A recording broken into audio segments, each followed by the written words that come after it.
I marched down the corridor under a full head of steam, ready to get a good look at this shrew whose first impulse was to have me arrested rather than just ask me to introduce myself. She's probably an older lady, suspicious of motorcycles and tattoos. That must be it. When I reach my father's office, the door is open. I lean against the door jamb and scan the cavernous room. What I see is surprising. First of all, the place is spotless. This room has been an office for over 100 years, first for the mill that operated on this site since the late 19th century, and later for a trucking company. Eventually, my father bought the place for his many business ventures. It's always been an interesting space, with floor-to-ceiling bookshelves made from oak and mahogany and a giant old desk.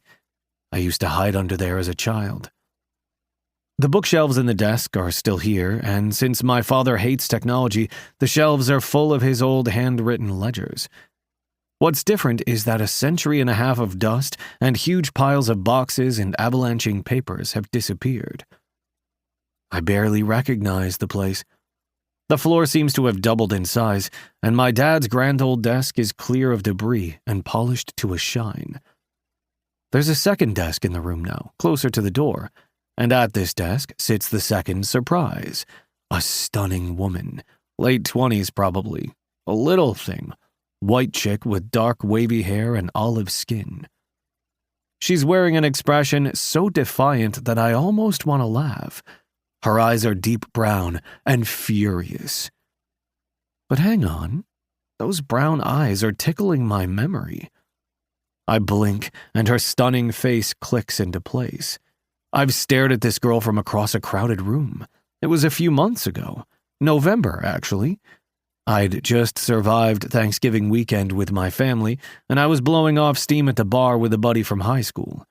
She was sitting catty-corner to me at the other end of the U-shaped bar, and for the entire night we flirted across the space, our exchanged glances getting hotter as the evening progressed. By closing time, I was deep in lust with her. But then she ditched me. I went back to Boston the next day, strangely sad and missing a woman I'd never formally met. Here she is again, even prettier than before. Chocolate eyes that know too much, wavy hair I'd fantasized about running my fingers through, and nice tits under her sweater. Really nice. Sue me. I clear my throat. Well, look who it is. Honestly, I'm more confused now than ever. You saw me today for the second time in your life, and then immediately called the cops? I barely saw you at all, she argues, her voice lower and smokier than I'd anticipated. You were wearing a helmet and glasses, something a thief might wear, and all I saw was a biker breaking into the building. You got something against bikers? Certain bikers, she says through clenched teeth. Think of it like a special brand of PTSD. I snort. So you're Livia, huh? Nice to finally meet you.